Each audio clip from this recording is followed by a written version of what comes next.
Bom dia, povo de Deus. A paz do Senhor. Tudo bem com vocês? Animados? Amanhãzinha com uma chuvinha gostosa. Todo mundo quer ficar na cama um pouco mais. Estamos aqui, gente, firmes e fortes, graças a Deus. Estamos já iniciando o livro de Jó. Hoje iniciaremos o livro de Jó. Vamos ver essa jornada de um homem batalhador, né? Um homem fiel a Deus.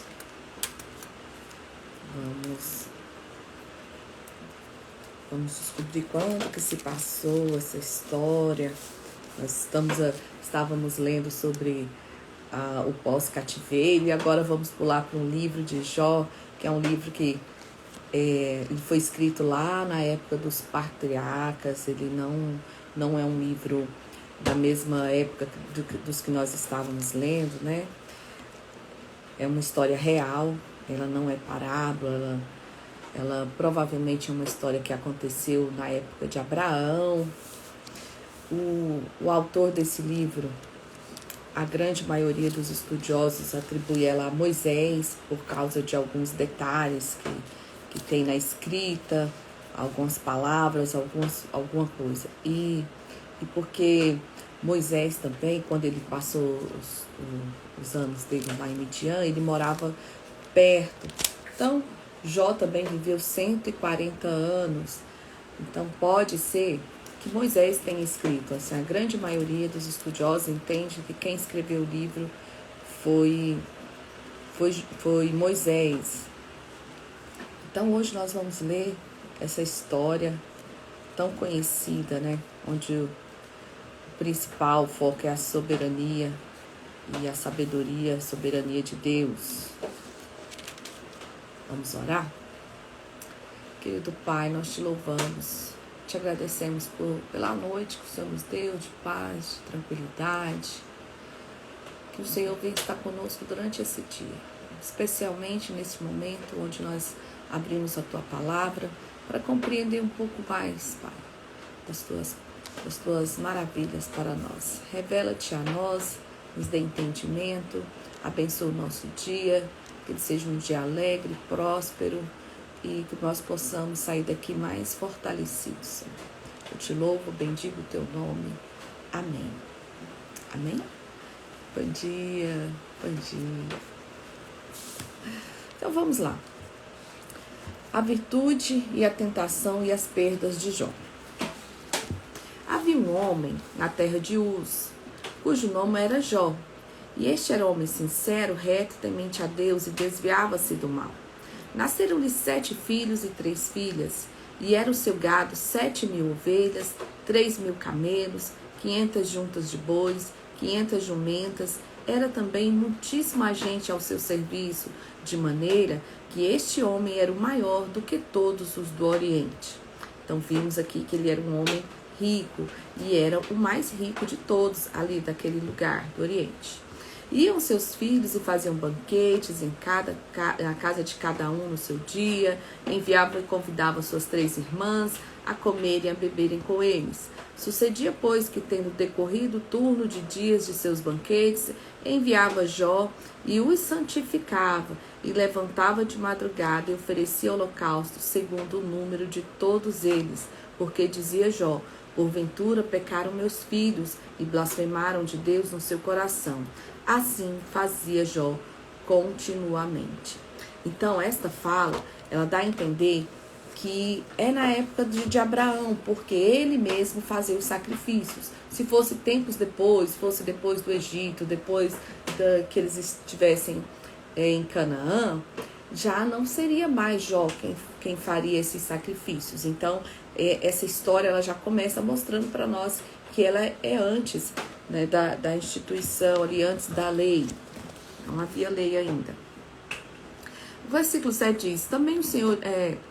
E vindo um dia em que os filhos de Deus vieram apresentar-se perante o Senhor, veio também Satanás entre eles. E o Senhor disse a Satanás: de onde vens? E ele respondeu: de rodear a terra e passear por ela. E disse o Senhor: Observaste tu meu servo Jó? Porque ninguém há na terra semelhante a ele, homem sincero, reto, temente a Deus e desvia-se do mal. Então respondeu Satanás ao Senhor: porventura teme Jó a Deus de balde? Porventura tu não cercastes de bem ele e a tua casa, e quanto tudo que ele tem? A obra de suas mãos abençoaste, o seu gado está aumentando, mas estende a tua mão e toca-lhe tudo que tem, verás que se ele não blasfema a ti na tua face. E disse o Senhor a Satanás: eis que tudo quanto tem está na tua mão, somente contra ele não estende as tuas mãos. E Satanás saiu da presença do Senhor. Sucedeu um dia em que os filhos e suas filhas comiam e bebiam vinho na casa de seu irmão primogênito, que veio um mensageiro a Jó e disse: os bois lavraram e as jumentas passeiam junto a eles, e eis que deram sobre eles os salbeus, e os tomaram e os moços feriram ao fio da espada, e eu somente escapei para trazer a nova. Estando ele ainda falando, veio outro e disse: o fogo de Deus caiu do céu e queimou as ovelhas e os moços e os consumiu, e só eu escapei para lhe trazer a nova. Estando ainda ele falando, veio outro e disse: os caldeus, ordenando os caldeus, 3 bandos deram sobre os camelos e tomaram os moços e feriram ao fio da espada, e só eu escapei para trazer a notícia. Estando ainda ele falando, veio outro e disse: estando seus filhos e suas filhas comendo e bebendo vinho em casa do seu irmão primogênito, eis que um grande vento sobreveio da além do deserto e deu nos 4 cantos da casa, e a casa caiu sobre os jovens e morreram, e só eu escapei para trazer a notícia. Então Jó se levantou, rasgou seu manto, rapou a cabeça e lançou-o em terra e adorou. E disse: nu saí do ventre da minha mãe, e nu tornarei para lá. O Senhor deu e o Senhor tomou. Bendito seja o nome do Senhor. Então a gente percebe que esse diálogo de Satanás, ele se incomodava. Então é uma guerra pela adoração. Ele incomodava, né, pela adoração que Jó tinha a Deus. E ele falou assim: você acha que ele te adora pelo que você é? Ele te adora porque você faz por ele. Ele é rico, ele tem isso, tem aquilo, tem tudo mais. E Deus falou: então tá bom, vamos testá-lo. E Deus só permite isso porque ele conhecia o coração de Jó. Então, essa raiz desse sofrimento de Jó, que se inicia agora no versículo 13, é para mostrar que coisas ruins também acontecem com pessoas boas. Jó era uma pessoa boa, Jó adorava ao Senhor, era fiel, ele recebeu todas essas notícias aqui de uma vez, a gente vê que vai chegando uma atrás da outra. E ele começa a sofrer essa opressão maligna. Ele começa a receber essa opressão, começa a perder tudo. E a resposta dele nos mostra que ele está firmado em Deus, porque ele fala que ele rasgou o seu manto, raspou a cabeça, mas ele disse: nu saí do ventre, então nu voltarei ao pó. E tudo isso aconteceu, e Jó não pecou, nem atribuiu a Deus falta alguma. Ele não reclamou para Deus. No capítulo 2, nós vimos assim: vindo outro dia em que os filhos de Deus vieram apresentar-se perante o Senhor, veio também Satanás, e eles apresentaram perante o Senhor. Ele vai lá de novo. E aí ele fala, Deus fala: de onde você vem? E ele fala: eu estava rodeando a terra. E você viu Jó? Aí ele fala: pois é.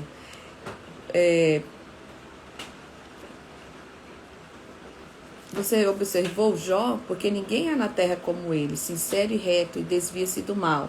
Então ele disse, Satanás disse: pele por pele, tudo quanto o homem tem, dará pela sua vida. E aí ele diz: Deus, estende a tua mão, toca-lhe nos ossos, na carne, e verás que não blasfemas. Aí ele fala: então toca na saúde dele, né?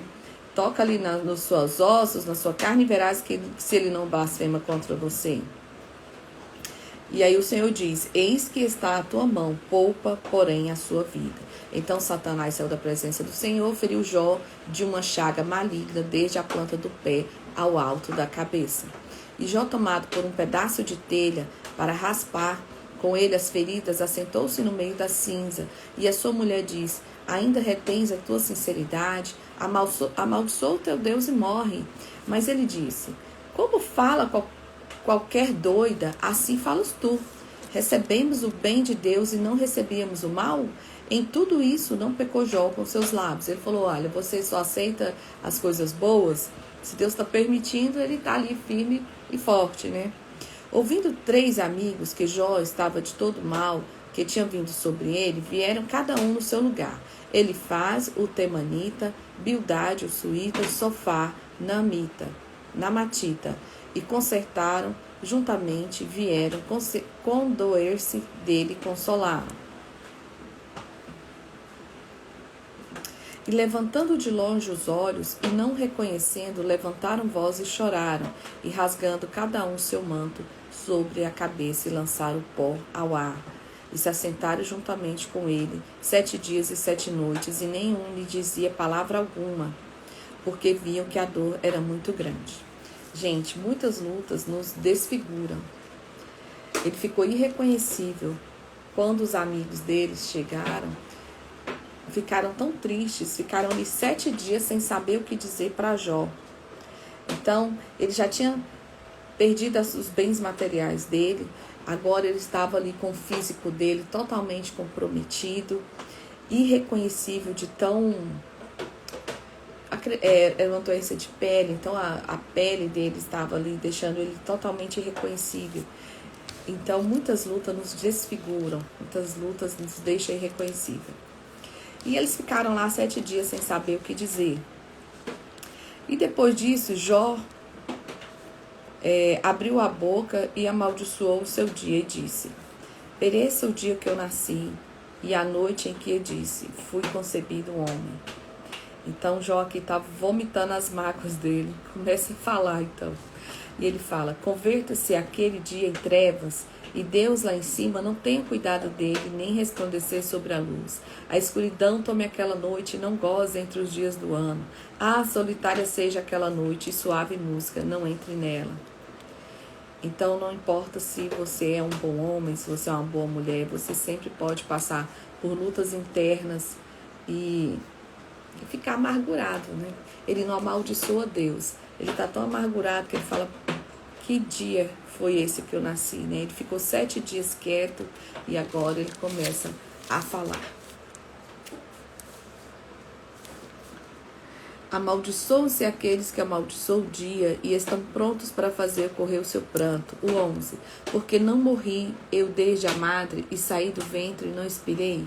Porque me receberam os joelhos e porque os peitos para que mamasse, porque agora já fazeria e eu repousaria, dormiria e então haveria repouso para mim.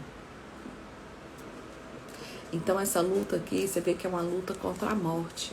Ele está ali lutando contra a morte. Ele amaldiçoou o dia, mas assim, a opressão era para que Jó fizesse com que o que Satanás não podia fazer. Então a opressão era tão grande que Satanás queria que ele se matasse. Mas por quê? Porque Satanás não tinha autorização para matá-lo. Então ele coloca ele nessa angústia tão profunda que ele chega a falar: poxa, por que eu não morri quando eu no ventre da minha mãe? Então, no 19 diz: ali está o pequeno e o grande, e o servo fica livre do seu senhor. Olha o que ele diz no 16. Ou como aborto oculto não existiria, como crianças que nunca viram a luz. Ali os maus cessam de perturbar, e ali repousam os cansados. Ali os presos juntamente repousam e não ouvem a voz do exaltor. Ali está o pequeno e o grande, o servo fica livre do seu senhor. Porque se dá luz ao miserável e a vida ao amargurado de ânimo, e que esperam a morte e ela não vem, e cavam à procura dela mais do que os tesouros ocultos. Então você vê que ele está em depressão, numa profunda tristeza. E isso não é pecado. Não é pecado ele estar aqui nessa tristeza, ele estar nessa amargura. A gente não pode se sentir culpado quando a gente está assim. triste profundamente, amargurado profundamente por algum tipo de sofrimento. Isso não é pecado. Você vê que o Jó, o homem mais íntegro que havia aqui, o homem que mais era reto perante Deus, ele está nessa tristeza aqui que ele deseja nem ter nascido. Para ele não ter nascido era muito melhor. Mas ele continua firme em Deus. Porque de alegria salta e exulta achando a sepultura? Porque se dá a luz a homem cujo caminho oculto a quem Deus o encobriu? Porque antes do meu pão vem o meu suspiro e os meus gemidos se derramam como água? Porque o que eu temia me veio e o que eu receava me aconteceu. Nunca estive descansado, nem sosseguei, nem repousei, mas veio sobre mim a perturbação. Então ele chega a esse ponto. Que judiação, né? E ele está aqui procurando resposta dos porquês. Mas quando a gente está nessa forma, Deus é apenas Deus que nos conforta, né? Não tem como, a gente nem sabe o que fazer com esses sentimentos aqui. É um sentimento de amargura muito forte. Então ele faz, provavelmente dos amigos dele, era o mais velho, porque ele é o primeiro a dirigir a palavra. Ele fala o seguinte: eis que ensinaste a muitos e esforçaste as mãos fracas.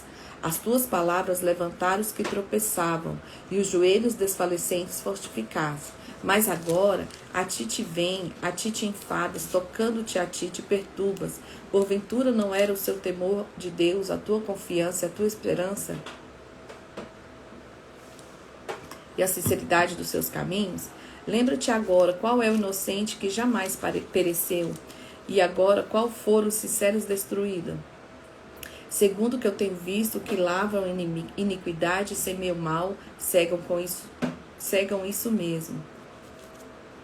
Então ele vai falar assim. Ele está falando assim, alguma coisa mal você fez, Jó, porque qual é o inocente que jamais pereceu? Então ele está falando assim, você deve ter feito algo e agora você está sendo castigado. Então, como que a gente vai aconselhar alguém se a gente não consegue compreender o que ele está passando, né? Esse amigo de Jó não consegue compreender, não consegue saber, está aqui tentando dar o conselho dele. Com o hálito de Deus perecem e com o assopro da sua ira se consomem. E ele continua falando e vai falando, seria porventura o homem mais justo do que Deus? Seria porventura o varão mais puro do que seu Criador? Então ele está falando assim, todo mundo passa luta, Jó.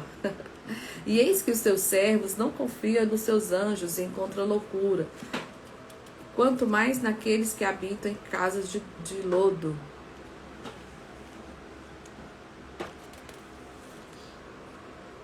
Cujo fundamento está no pó e são machucados como traça. Desde de manhã até a tarde são despedaçados e eternamente perecem sem que isso se faça caso. Porventura não passa com eles sua excelência, morrem, mas sem sabedoria. Então ele faz agora, vai exortar Jó e que busca a Deus. Chama agora que é alguém que responda, e para qual santos te se vivarás? Porque a ira destrói o louco, o zelo mata o tolo. Bem vi o louco lançar raízes, mas logo amaldiçoa a sua habitação. Então aqui ele está falando que o louco não vai para frente. Seus filhos estão longe da salvação e são despedaçadas as portas, e não há quem os livre. A sua messe a devora o faminto, até que dentre os espinhos atira e o salteador traga a sua fazenda. Então ele está falando que o louco é roubado. Ele continua, porque do pó não procede a aflição, nem da terra brota o trabalho, mas o homem nasce para o trabalho, como as faíscas das brasas se levanta para voar. Mas quanto a mim, eu buscaria Deus, e ele dirigiria a minha fala. E faz coisas tão grandiosas que não podem esquadrinhar, e tantas maravilhas que não podem contar. Ele dá chuva, ele põe o abatido no lugar alto, e para que os enlutados se exaltem na salvação. Ele aniquila as imaginações dos astutos, para que suas mãos não possam levar coisa alguma a efeito. Ele apanha os sábios na sua própria astúcia. O conselho dos perversos se precipita. Ele De dia encontra as trevas e ao meio-dia anda como de noite, as apalpadelas. Mas o necessitado livra da espada da sua boca. E aí ele fala 17, eis que bem-aventurado é o homem a quem Deus castiga, não desprezes, pois, o castigo de Todo-Poderoso. Mas o que ele não sabia é que Deus não estava disciplinando Jó. Ele está aqui tentando dizer para ele que o homem sábio aceita o castigo do Senhor. Ele mostra aqui que Deus estava castigando Ló. Porque ele chama ele de tolo, etc. Né? Então, mas a gente sabe, que lendo a história, que Deus não estava castigando Ló. Deus estava provando para Satanás a integridade de Ló. Porque ele faz a chaga, ele mesmo a liga, ele fere as suas mãos que curam, e em 6 angústias te livrará, e na 7ª mal não te tocará, na fome te livrará da morte, e na guerra da violência a espada. E aí ele fala do açoite, da língua, né, das más falações, da assolação da fome, porque até as pedras do campo terá a sua aliança, e os animais no campo estarão contigo. Da velhice virá sepulturas, como recolhe o feixe de trigo em seu tempo, e eis que isto já o havemos inquirido, e assim é, ouve e medita nisso para o teu bem. Então, agora Jó vai responder. Porque ele faz, gente, a gente não tinha nem noção do que ele está falando, porque ele está falando aqui como se Jó merecesse aquilo, sabe? Ele fala, olha, você deve ter feito alguma coisa para Deus deve estar fazendo isso com você. Então Jó responde e diz, se a minha mágoa retamente se pesasse e a minha miséria juntamente se pusesse numa balança, porque na verdade mais pesada seria que a areia dos mares. Por isso é que as minhas palavras têm sido inconsideradas, porque as flechas do Todo-Poderoso estão em mim, e o seu ardente veneno o bebe o meu espírito, os terrores de Deus se armaram contra mim. Olha que a dor que ele está sofrendo. Você está vendo a essência do sofrimento de Jó aqui. Acha que as flechas do Senhor estão sobre ele.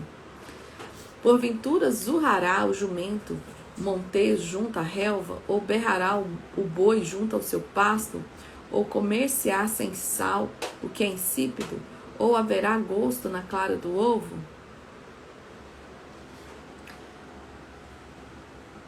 A minha alma recusa a tocar em vossas palavras, pois são como a minha comida fastienta.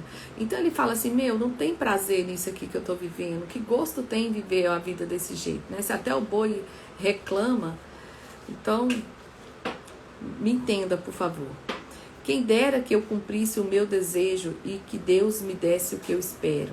O que ele esperava, gente? A morte. Ele queria morrer. Ele não tinha coragem de fazer isso consigo, mas ele falava, Senhor, o Senhor pode me levar, me leva.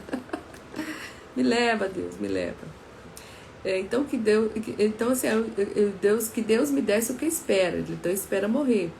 E que Deus quisesse quebrantar-me e soltasse a minha mão e acabasse comigo. Isto ainda seria a minha consolação e me refrigeraria do meu tormento, não poupando ele, porque já não repulsei as palavras do santo. E ele vai falando que ele já perdeu as forças, que a força dele já se acabou, que está acabado, e ele vai dando exemplo. E aí no 7 ele fala assim, porventura não tem o homem guerra sobre a terra, e não são seus dias como os dias do jornaleiro?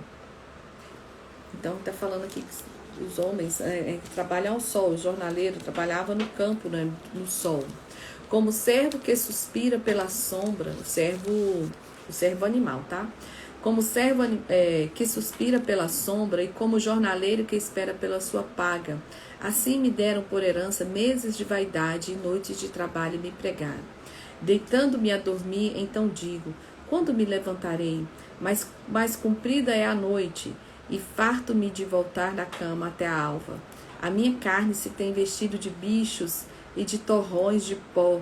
A minha pele está gretada e se faz abominável. Então ele está falando assim que ele está tendo insônia, que ele não consegue mais dormir. E ele está falando sobre as feridas dele, gente, que está cheio de bichos. Os meus dias são mais velozes do que a lançadeira do tecelão e perecem sem esperança. Lembra-te que a minha vida é como vento, os meus olhos não tornarão a ver o bem. Nossa, gente, que tristeza.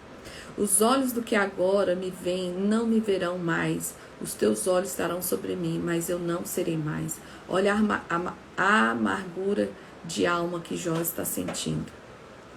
Tal como a nuvem se desfaz e passa, aquele que desce à sepultura nunca tornará a subir, nunca mais tornará a sua casa, nem o seu lugar jamais conhecerá.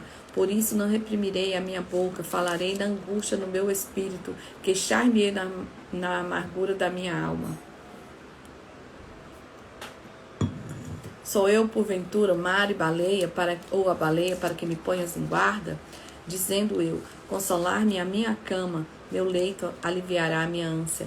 Então me espantas com sonhos e com visões me assombras, pelo que a minha alma encolheria antes as estrangulações e antes que a morte do que estes meus ossos. A minha vida abomino, pois não viverei para sempre. Retira-me-te de mim, pois vaidade são os meus dias. Que é o homem para que tanto estimes, para que ponhas sobre ele o teu coração. Olha só, ele está tão amargurado que ele realmente está frustrado, né? Ele está triste, mas ele não blasfema contra Deus, ele não murmura contra Deus, ele apenas quer que o sofrimento dele acabe, ele prefere morrer, ele fala, poxa, me leva. Até quando não me deixarás, nem me largarás, até que engula a minha saliva? Se pequei, que te farei, ó guarda dos homens, porque fizeste de mim um alvo para ti, para que a mim mesmo seja pesado. E porque não me perdoas a minha transgressão e não tiras a minha iniquidade, pois agora me deitarei no pó e à madrugada me buscarás e não estarei lá.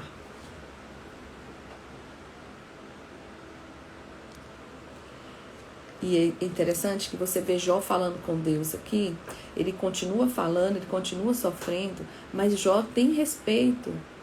Por que ele fica, né? Ele fala, por que o Senhor não me julga? Por que o Senhor não me perdoa? Perdoa as minhas transgressões? Por que não tira a minha iniquidade? Então ele tá assim, me julga, né?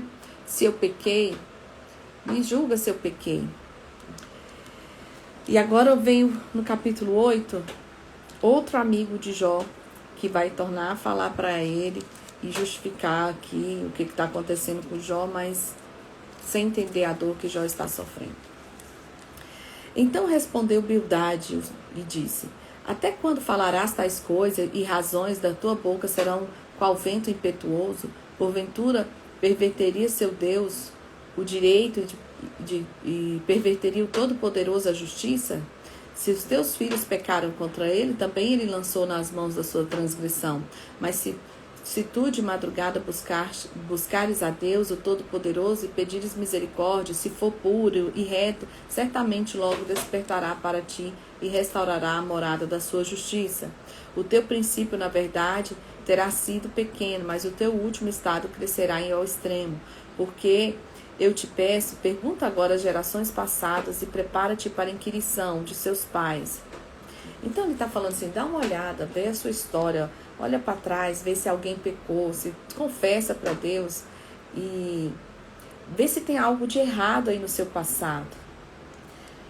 Agora é interessante que eles estão falando sem contexto, porque a Bíblia aqui fala que ele era reto. A Bíblia começa dizendo que ele era íntegro, que ele era reto, que ele era fiel. E aí os amigos dele estão falando, cara, você deve ter feito alguma coisa errada. Ou então alguém lá do seu passado, os seus filhos devem ter feito algo errado, porque Deus já matou eles de vez. E você está passando por tudo isso aí? Veja se tem algo errado aí na sua vida. Quantas vezes nós fazemos isso com outras pessoas, né, gente? A gente às vezes julga e fala, poxa, alguém deve ter feito alguma coisa errada para passar por tudo isso. Mas na realidade, nós sabemos que a pessoa que é íntegra, que é reta, ela chega a sofrimento profundo, porque Deus não está testando ela, porque se Deus já conhece a retidão do coração de Jó, Deus não estava testando Jó. Deus estava mostrando ali para Satanás que ele é adorado pelo que ele é, não porque ele faz na vida das pessoas. E Jó era um homem assim, que adorava Deus, que reconhecia Deus pelo que Deus era, não porque ele tinha tantas riquezas. Ele tinha, gente, porque ele era próspero, porque ele era um homem íntegro, ele era íntegro e era abençoado, ponto. Então, ele continua falando, e ele fala assim: e eis que Deus não rejeitará o reto, nem toma pela mão os malfeitores, até que de riso te enche a boca e os teus lábios de louvor. Teus aborrecedores investirão de confusão, e a tenda dos ímpios não existirá mais. Então aqui Bildade refutando as palavras de Jó, justificando Deus aqui, falando só conserta com Deus aí, Jó, que vai dar tudo certo, da cabeça de Bildade, né? Então Jó confessa a justiça de Deus e pede alívio. No capítulo 9 ele fala assim: e Jó respondeu: na verdade eu sei que assim é, porque como me justificaria o homem para com Deus, se quiser contender com ele, nem a uma de 1000 coisas lhe poderá responder. Ele é sábio de coração, poderoso em forças. Quem se endureceu contra ele teve paz. Ele é o que transporta as montanhas, sem que se sinta, e o que no seu furor as transtorna, o que remove a terra do seu lugar e as suas colunas estremecem, o que fala ao sol e ele não sai, e sela as estrelas, o que sozinho estende os céus e anda sobre os altos mar, o que faz a Ursa e o Órion e os 7 estrelas e as recâmaras do sul, o que faz coisas grandes que não podem esquadriar e maravilhas tais que não se pode contar. Eis que passa por diante de mim e não vejo, e torna a passar perante mim e não sinto. Eis que arrebata a presa, que lhe fará restituir. Quem lhe dirá, que fazes? Ele fala assim, quem sou eu para questionar a Deus? Quem que vai dizer, que fazes? Quem que vai perguntar a Deus o que o Senhor está fazendo? Deus não revogará a sua ira, debaixo dele sem curvos auxiliadores soberbos.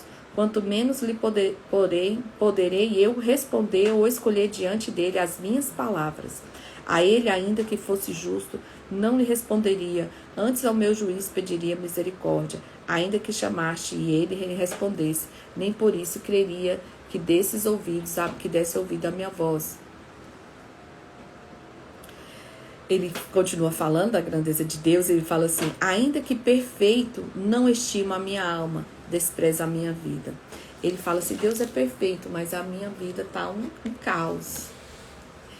E ele continua falando de Deus, e ele fala no 33, não há entre os árbitro que ponha a mão sobre nós ambos, tire ele a sua vara de cima de mim, e não me amedronte o seu terror. Então falarei e não temerei, porque assim não estou em mim.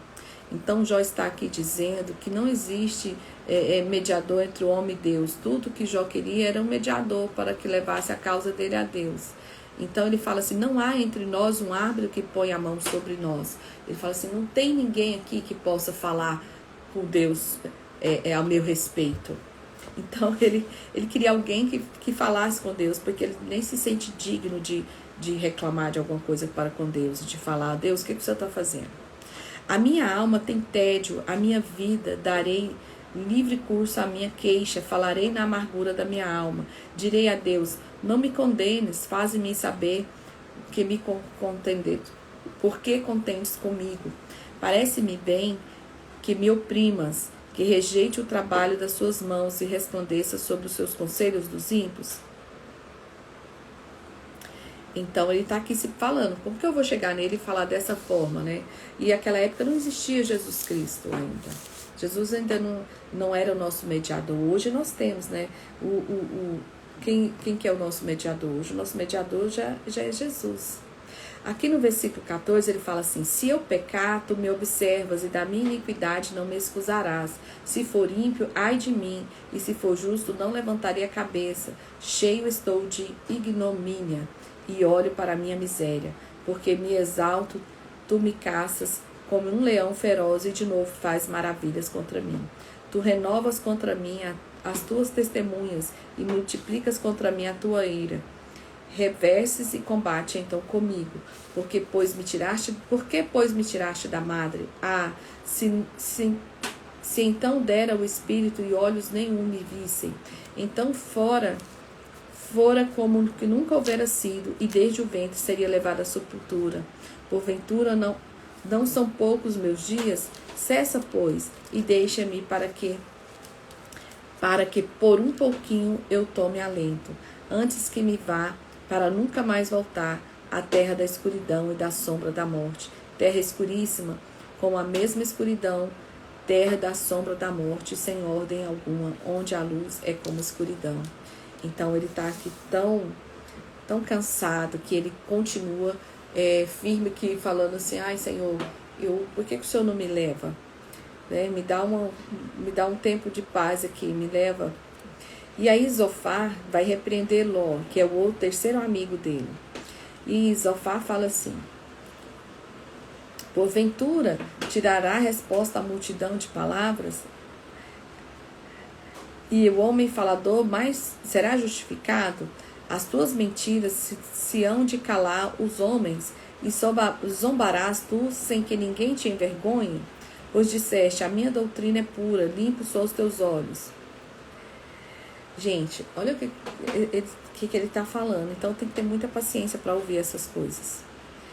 Mas na verdade, prover a Deus que ele falasse e abrisse os teus lábios contra ti, e te fizeste saber os segredos da sabedoria, que é múltiplice em eficácia, pelo que sabe que Deus exige de ti menos que merece tua iniquidade.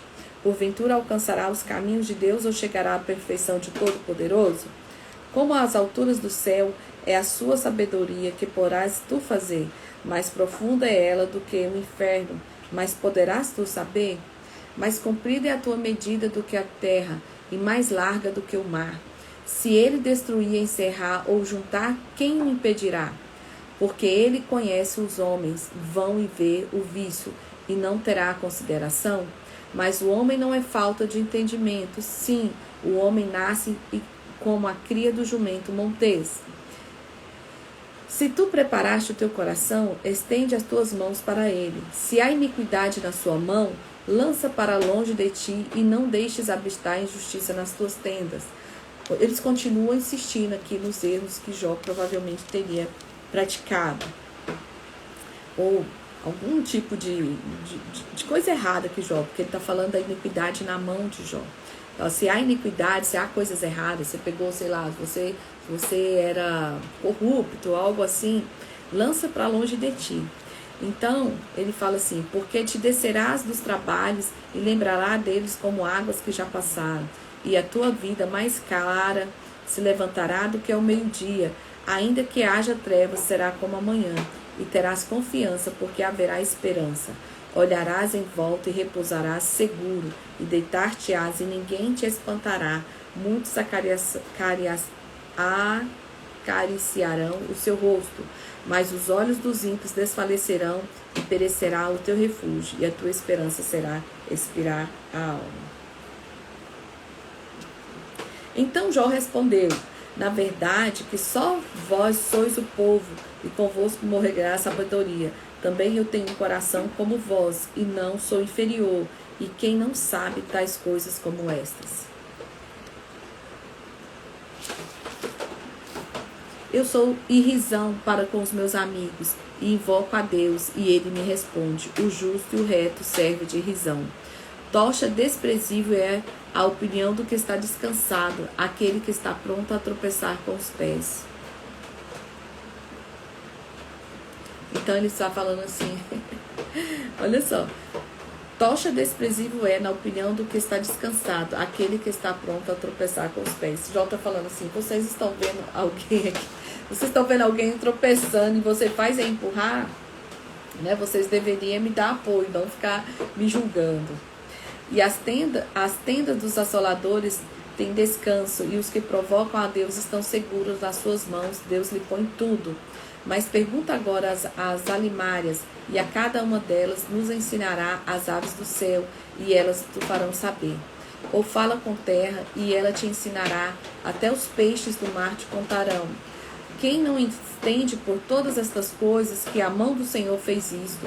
O que está na sua mão, a sua alma e tudo quanto vive, o espírito de toda a sua carne humana? Porventura o ouvido não provará as palavras, como o paladar prova as comidas? Como os idosos está a sabedoria na abundância de dias e entendimento. Com ele está a sabedoria e a força. Conselho e entendimento tem. Eis que ele derriba e não se reedificará, e a quem ele encerra não se abrirá. Eis que ele retém as águas e as seca, e as largas, e a transtornam a terra. Como ele está a força e a sabedoria, seu é o que erra e o que faz errar. Os conselheiros leva despojados às ruínas e faz desvaiar. Solta a tua atadura e os reis ata 5 aos seus lombos, e os príncipes leva despojados aos poderosos cantores. Aos confiados tira a fala e toma entendimento os ovelhos, derrama desprezo sobre os príncipes e afrouxa os cintos fortes. As profundezas das trevas manifesta a sombra da morte e traz a luz. Multiplica os povos e o faz perecer, dispersa as nações e o novo reconduz.